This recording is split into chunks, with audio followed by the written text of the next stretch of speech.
Bună dimineața! La Sinaia e o zi numai bună de schiat astăzi.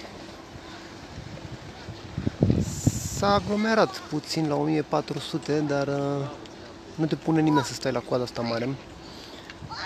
Când am prins coada la 1400, m-am dat de la 1400 la 1000, așa că merge. E foarte cald, nu prea bate vântul. Zăpadă bună.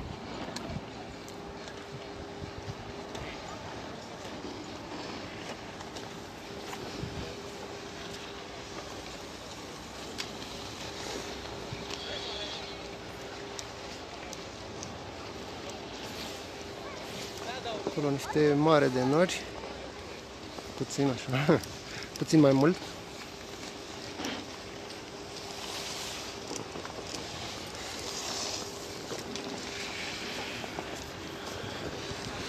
Uite și coada de la gondola de la 1400.